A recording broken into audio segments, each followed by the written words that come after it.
USS Houston could tear a destroyer apart from beyond the horizon. Yet she would spend her war being attacked from a direction her guns couldn't follow. It started off Balikpapan, an oil port on Borneo's east coast. That was the battle she had come for. Japanese ships were moving through the Dutch East Indies, and if Japan held it, the advance would gain oil facilities, an anchorage in Borneo, and a direct step toward the Java Sea.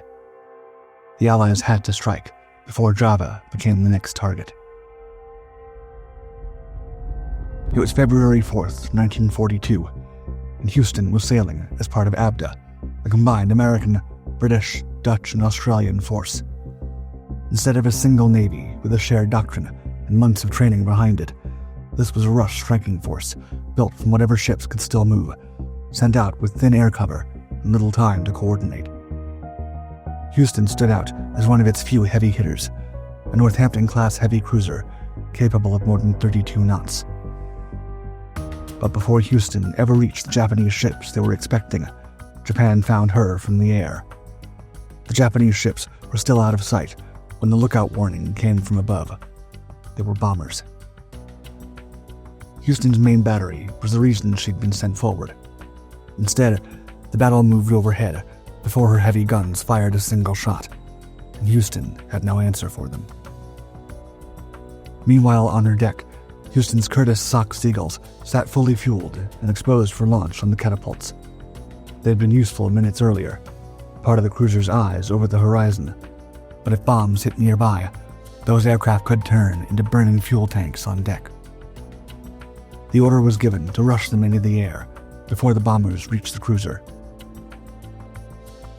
As crews brought them into action, a string of bombs dropped toward Houston. They hit the sea beside her, close enough to throw a wall of water up beside the cruiser. 2 American cruisers were taking the brunt of it, and Houston was the better armed of them. But it made no difference. The bombers overhead had almost nothing to fear from her guns. The older light cruiser beside her, Marblehead, had even less to throw back. Marblehead was already in a worse position before the attack began. Her outdated 3-inch anti-aircraft guns could not reach high enough to reach bombers at altitude, so they had limited effect. That left her depending on maneuver. Houston had a stronger anti-aircraft battery. She carried 5-inch 25 caliber anti-aircraft guns, quad 1.1-inch mounts, and 50 caliber machine guns. However, too many of her 5-inch rounds failed to burst upon impact. The crews checked the fuses. The settings were right. The shells were the problem. Houston's officers had already seen this coming. Tests in the United States had shown that shells of the same type often failed to explode, and the replacement ammunition had not reached the ship in time. Since the Japanese aircraft kept coming, Captain Albert Rooks had only one real defense left: keep Houston moving. At over 600 feet long, and with a displacement of over 9,000 tons, she could not dodge like a destroyer. Every turn had weight behind it, and took time. The cruiser heeled as Rooks threw her through a series of course changes, her hull cutting across the water, while bomb splashes rose around the formation. Around her, the Allied ships were doing the same thing.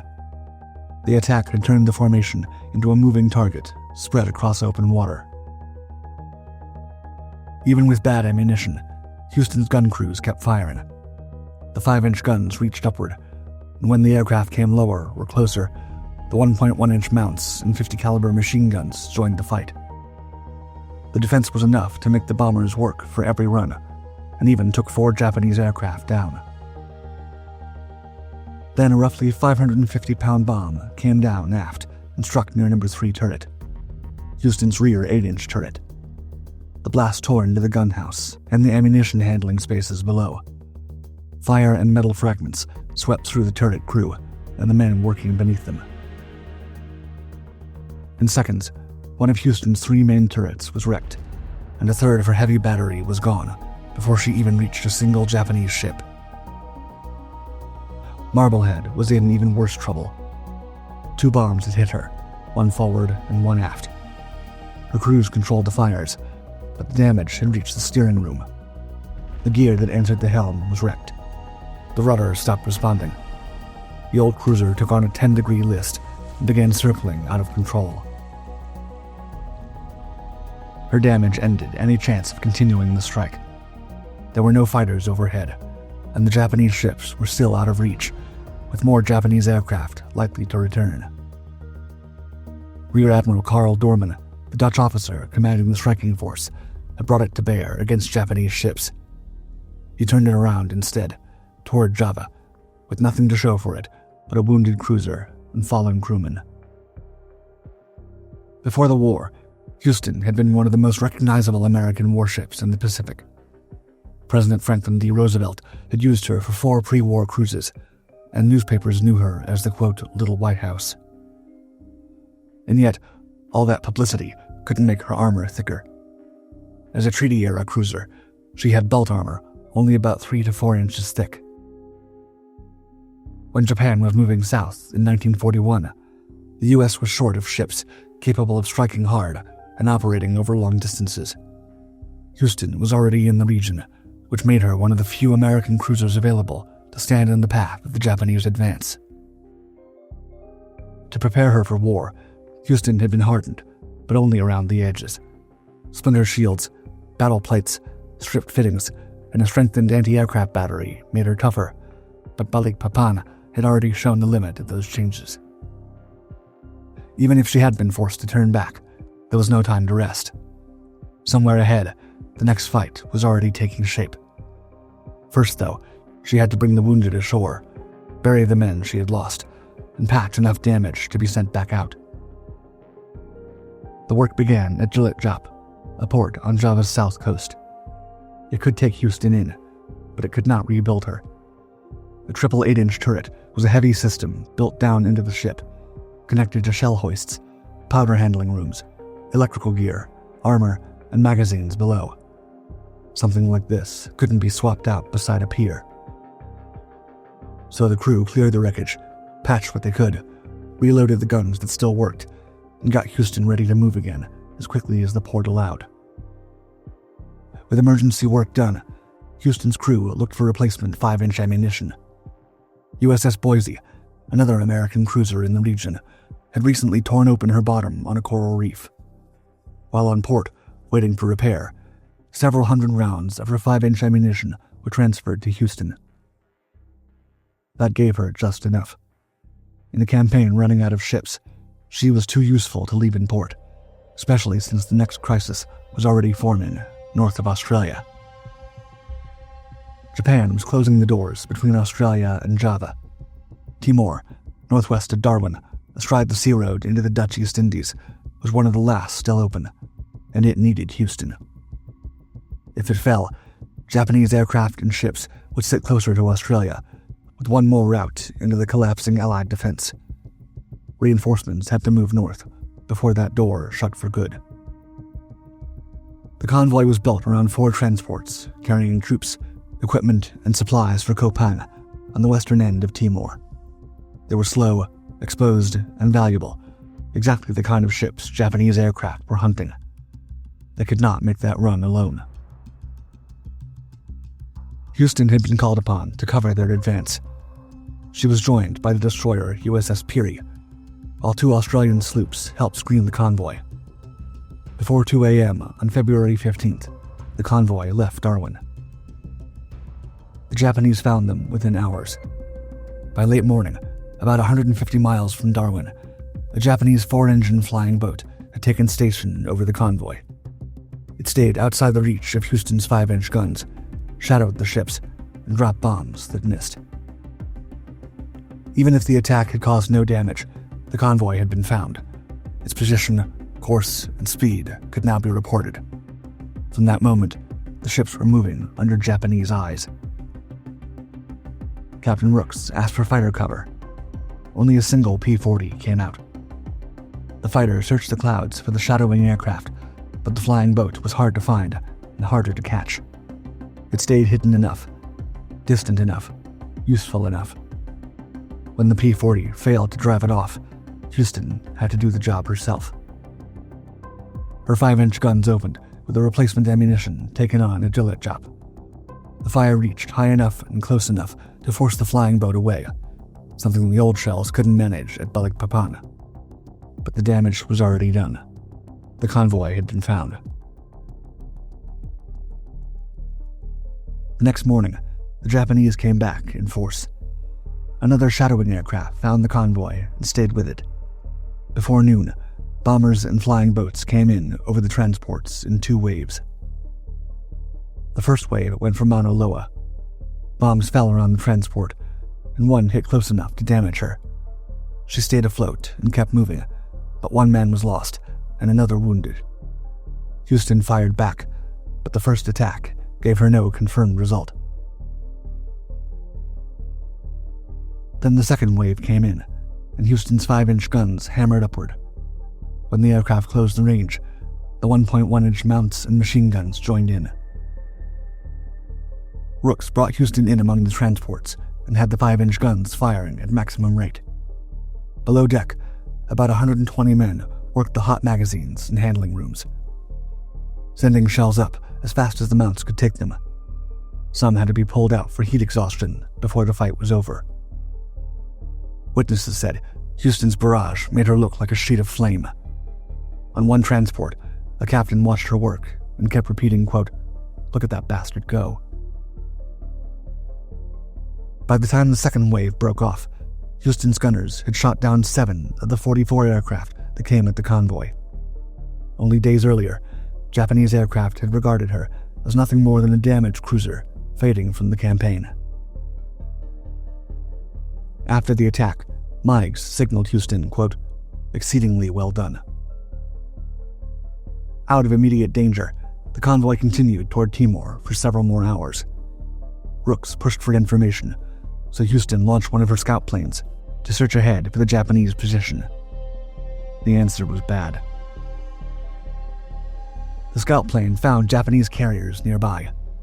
If the convoy kept going, Houston might be leading it straight into a larger Japanese operation forming around the island, with a support fleet already waiting to cover the landing. So the order came to turn back. The ships headed for Darwin and reached the port before noon on February 18th.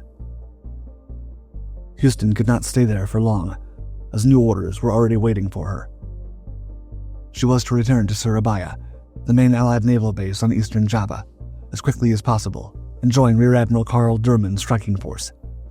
Houston moved out later that same day. Peary left with Houston at first, but the destroyer soon broke off to help Australian units chase a suspected submarine. The search used so much fuel that Peary had to return to Darwin for replenishment. The next morning, when Houston was around 300 nautical miles away from the port, Japanese aircraft attacked Darwin. Meanwhile, Peary was still inside Darwin's anchorage. The raid caught ships in the harbor, where maneuver was limited, and speed could not save them. Nearly 200 carrier-based fighters and dive bombers came in first, followed by more than 50 land-based bombers. Peary fought back from inside the harbor, firing until the bombs found her. Hit again and again, the destroyer that had steamed beside Houston toward Timor went down in the port Houston had just escaped. By the end of the raid, 8 ships had been sunk, including 2 of the 4 transports Houston had just helped protect. 9 more ships were badly damaged, and 18 aircraft had been destroyed on the ground. Darwin had moved into the danger zone. Japan's aircraft had reached the harbor the Allies were using to load reinforcements, assemble escorts, and push convoys north. The bases behind the line were no longer safe, and every route Houston used was becoming easier for Japan to find and attack. Java had become the center of what remained of the Allied defense in the Dutch East Indies, especially since Japanese invasion forces were moving toward it. As soon as Houston arrived at Surabaya, the main Allied naval base on eastern Java, Rear Admiral Dorman took the force out to sea. There was no time to settle in. She went out with HMAS Perth, the Dutch cruisers De Ruyter and Java, the British heavy cruiser HMS Exeter, and destroyers from several navies. The lineup sounded strong, having had 5 cruisers and a screen of destroyers. But the reality was different. These were the ships ABDA had left, and that was the force being sent to stop the invasion of Java before the transports reached the island.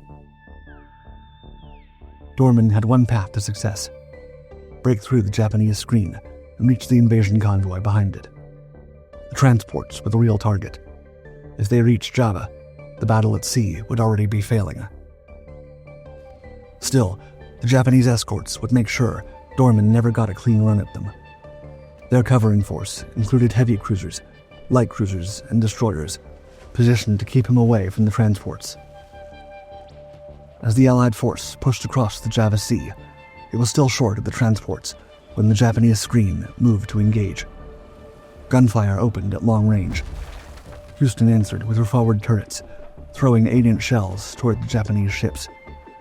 Whatever damage they did, it wasn't enough to open a path to the transports. In response, the Japanese fired their torpedoes. Japanese cruisers and destroyers carried the Type 93 Longlance, a 24-inch torpedo with far greater reach and striking power than most Allied weapons of its kind.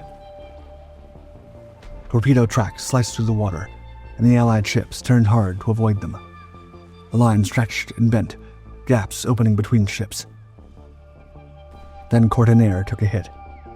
The Dutch destroyer broke apart, and the rest of the formation had to press on without her. Soon after, Exeter took a hit that reached her boiler rooms. Her speed fell away. Her damage dragged the whole movement down. The British destroyer Electra moved in to cover Exeter as the damaged cruiser fell out of the line. Japanese destroyers closed on her. Electra fought back at short range, but shell fire tore through her guns, engine room, power, and communications. Fires spread through the ship. She fired torpedoes, missed, and kept taking hits until the crew had to abandon her. Ships peeled away, detached, or struggled to reform in the smoke and gunfire. The Allied force was shrinking by stages. Still, Dorman was determined to keep it going anyway. There was no good alternative. If he turned back, the invasion convoy gained space, and he wasn't going to hand them that without a fight. By the time the light began to fade, the American destroyers had already spent their torpedoes trying to open the way.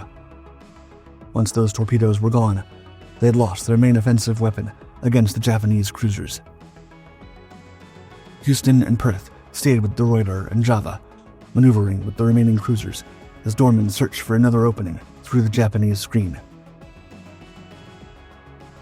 As darkness settled over the Java Sea, the Allied force became harder to control. Signals were harder to read. Ships lost station. Contacts appeared and vanished in smoke and night. For a mixed force from several navies, coordination problems worsened after sunset. Meanwhile, the Japanese cruisers and destroyers had trained for night torpedo attacks, and they still had long-range torpedoes to spend. Soon, some of them found the center of Dorman's force. De Ruyter was hit. Java was hit. The Dutch cruisers that had held the Allied line together were suddenly burning in the dark, slowing, flooding, and falling out of the light.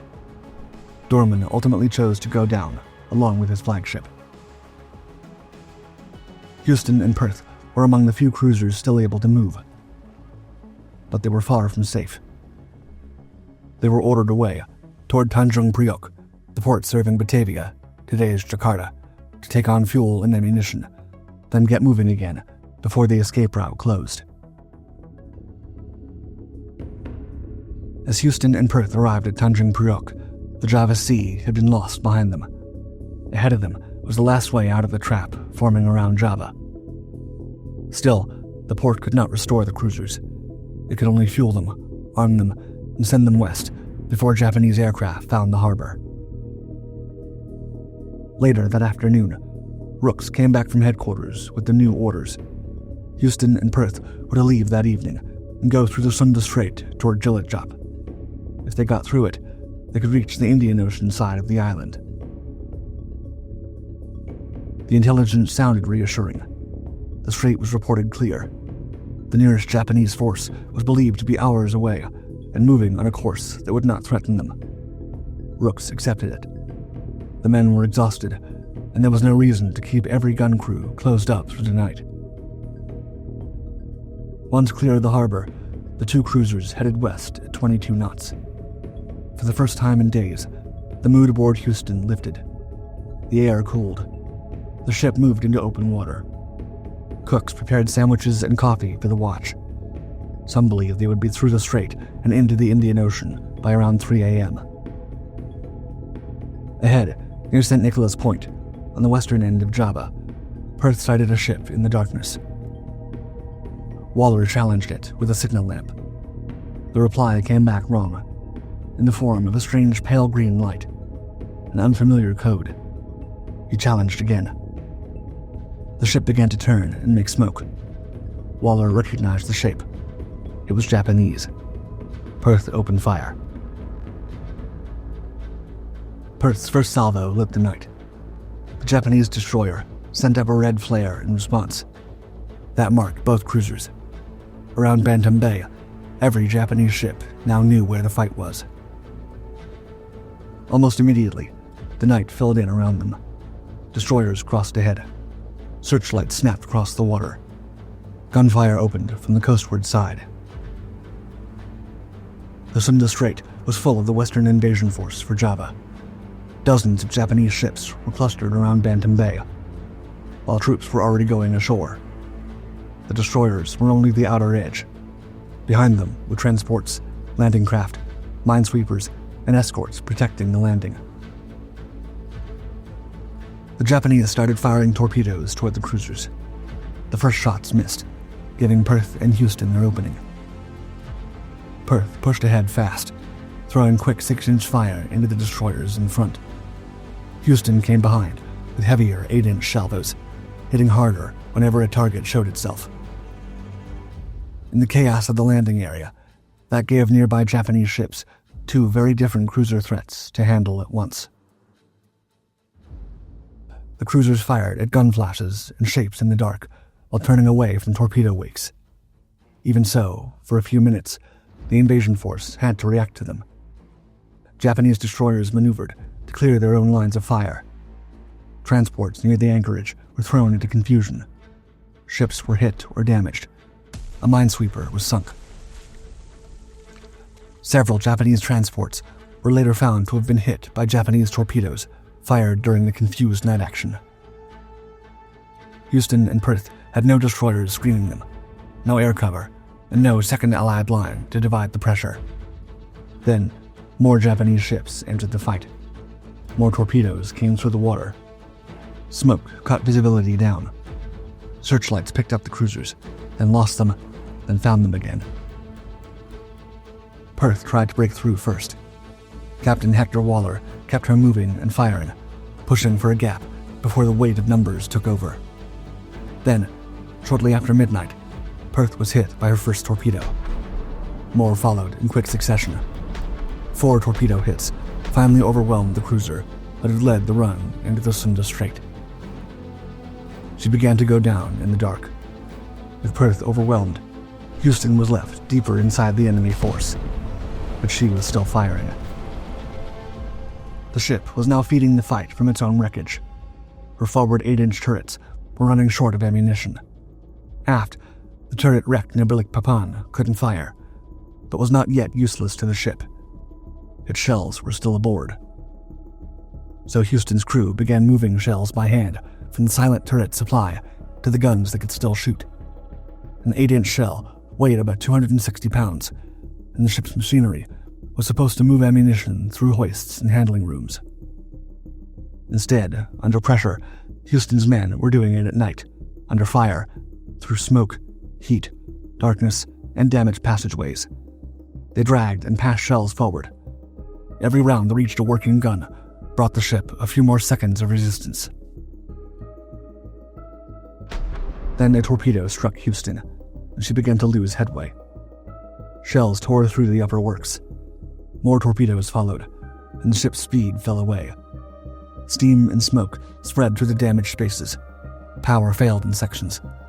Guns fell silent one by one as crews were hit, ammunition ran out, or the mounts could no longer be worked. And still, Houston kept firing whatever remained. The 5-inch guns answered where they could. The 1.1-inch mounts and 50-caliber machine guns joined when Japanese destroyers came close. Star shells went up into the black water and smoke. Anything that could still fire was used. Then the bridge came under fire. Captain Albert Rooks was struck by a combination of shell fragments and machine gun fire and went down. Even then, Houston did not stop. Command passed to Houston's executive officer. The guns that still worked kept firing. Officers and gun crews kept the ship in the fight. The ship was slewing, losing power and taking on water, but the Japanese still had not finished her. And so, Japanese destroyers closed in. At short range, machine gun fire swept the decks. Men trying to abandon ship were fired on in the water. Houston had nowhere left to go. There was no fleet, no route, and almost no ammunition left. For weeks, Houston had refused to disappear. Japan had every reason to believe she was gone, yet she kept returning. Bombed, repaired, sent out again, and shifted from one failing front to the next. She always seemed to have something left. Speed, guns, ammunition, a companion cruiser, or simply another mission. Now, those things were gone, one by one. The ship that had fought with less and less since Balikpapan finally gave way. A few minutes after Rooks was lost, Houston rolled over and sank in the dark, her colors still flying.